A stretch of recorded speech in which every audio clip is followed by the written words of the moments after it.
Assalamualaikum warahmatullahi wabarakatuh. Perkenalkan, nama saya Muhammad Rafi dengan NIM 280650102. Pada kesempatan kali ini saya akan membawakan resume materi dari materi 1 sampai 7 mata kuliah Manajemen Desain Komunikasi Visual dengan dosen pengampu Bapak Dian Cahyadi SDS. Materi pertama yaitu pendahuluan dan tujuan mata kuliah Manajemen DKV. Tujuan utamanya itu adalah mengajarkan cara merencanakan, mengorganisir, dan mengelola proyek-proyek desain komunikasi visual dengan efisien. Alasan pentingnya yaitu efisiensi dalam proses kreatif, memahami kebutuhan klien, pengelolaan anggaran, penjadwalan yang efisien, serta tanggung jawab sosial. Untuk tujuan dan ruang lingkupnya tujuannya itu adalah mengajarkan mahasiswa cara merencanakan, mengorganisir, dan mengelola proyek-proyek desain komunikasi visual. Untuk ruang lingkupnya itu mencakup pengelolaan proyek, pengawasan tim, perencanaan anggaran, evaluasi kinerja desain grafis, penyampaian pesan, teknologi dan perangkat lunak, etika dan tanggung jawab sosial, tren dan inovasi, serta penyesuaian dengan perubahan. Peran manajemen dalam desain komunikasi visual itu adalah pengambilan keputusan yang strategis, koordinasi tim, pengaturan sumber daya, komunikasi yang efektif, manajemen risiko, pengendalian kualitas, serta penyesuaian terhadap perubahan.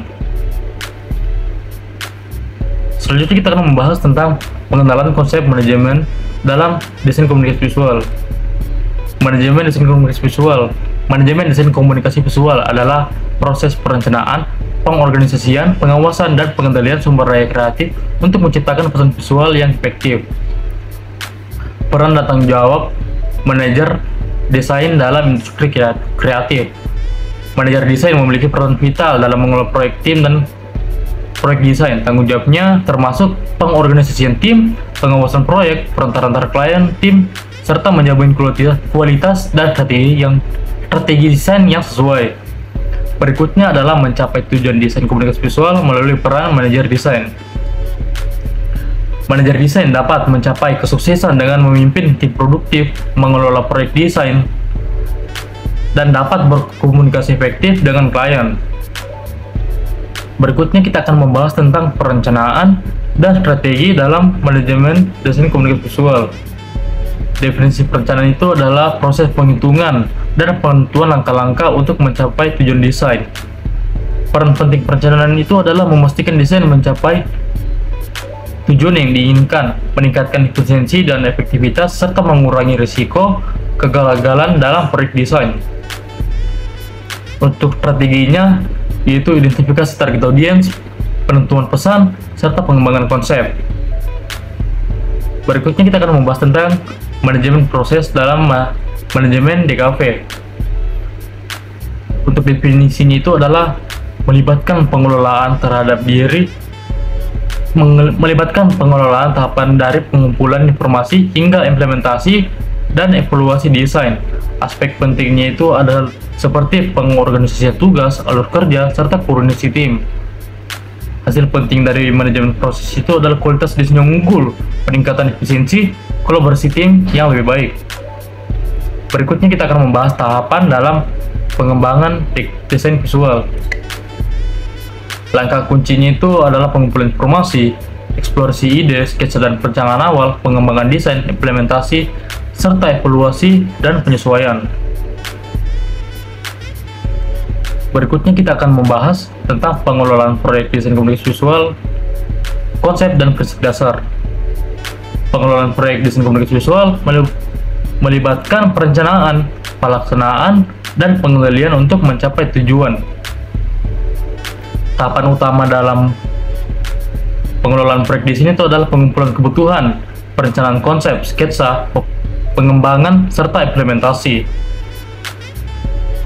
Rencana kerja dan pengorganisasian tim desain. Untuk rencana kerja proyek desain itu terbagi atas penjadwalan tugas, alokasi sumber daya, serta penentuan tanggung jawab. Pengorganisasian tim desain yang efektif itu bisa terlihat dari pemilihan peran dan tanggung jawab serta komunikasi yang baik. Penentuan anggaran dan sumber daya untuk proyek desain itu adalah estimasi biaya, alokasi dana, serta pengendalian anggaran. Untuk identifikasi sumber daya itu terbagi seperti tenaga kerja, perangkat lunak, serta peralatan dan material. Untuk pemilihan dan penugasan media dalam desain komunikasi visual, pemilihan media dalam desain komunikasi visual memegang peranan penting dalam menyampaikan pesan dengan dampak yang besar. Beberapa faktor yang perlu dipertimbangkan seperti analisis audiens, aspek psikologis, prinsip neuromarketing, dan teori komunikasi. Beberapa jenis-jenis media dalam DKV. Pertama itu adalah media cetak. Media cetak ini terbagi atas brosur, majalah, serta poster. Untuk dan selanjutnya terbagi dalam media digital, yang terbagi lagi seperti situs web, media sosial, serta video. Media-media tadi memiliki kekurangan dan kelebihan masing-masing. Untuk media cetak itu memiliki kelebihan kekuatan visual yang tahan lama, sentuhan personal, serta keberlanjutan tanpa koneksi internet. Kekurangannya itu terbatas dalam jumlah informasi, kekurangan interaktif, dan distribusi fisik yang terbatas. Untuk media digital itu memiliki kelebihan fleksibilitas tinggi, interaktivitas, serta aksesibilitas yang global. Untuk kekurangannya itu adalah kekuatan visual yang kurang tahan lama, serta kurangannya sentuhan personal, serta tergantung pada koneksi internet. Selanjutnya kita akan membahas tentang pengendalian waktu dalam manajemen proyek desain. Pengendalian waktu adalah evaluasi kinerja proyek berdasarkan rencana, mengidentifikasi varian dan perbagian untuk mencapai tujuan proyek. Penjadwalan proyek desain dan manajemen waktu. Program Evaluation and Review Teknik atau PER digunakan untuk mengelola aktivitas proyek dengan tingkat ketidakpastian. PER ini memperkirakan rentang waktu aktivitas menggunakan estimasi optimis, paling mungkin, dan pesimis. Untuk selanjutnya kita akan membahas tentang pengaturan prioritas dan mengelola batasan waktu dalam proyek desain. Pengaturan prioritas kunci dalam manajemen waktu memungkinkan pencapaian tujuan proyek dengan lebih efektif. Teknik pengaturan prioritas melibatkan metode Eisenhower, metode Moskow, dan metode analisis Pareto. Yang terakhir kita akan membahas tentang konsep dan prinsip manajemen tim dalam desain komunikasi visual.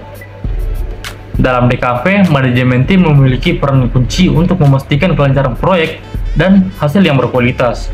Beberapa konsep dasarnya itu meliputi pembagian tugas, komunikasi efektif, pengendalian waktu, kolaborasi, serta manajemen risiko. Selanjutnya adalah pengorganisasian tim desain dan struktur tim. Pengorganisasian tim dapat menggunakan pendekatan berbasis proyek, tim fungsional, atau pendekatan campuran.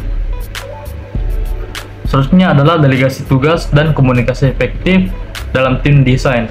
Delegasi tugas penting karena meningkatkan efisiensi, produktivitas, dan kualitas pekerjaan.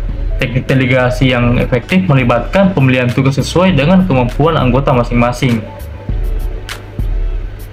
Pengaturan tenggat waktu yang realistis dan penugasan yang jelas.